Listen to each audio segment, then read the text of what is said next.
உன்னை அப்படியே நான் தான் திங்க போறேன்.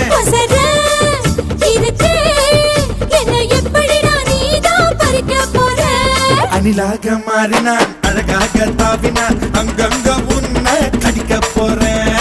தீர்மானம் பண்ணி நீ தீர்த்து கட்ட துணிஞ்ச நீ என்ன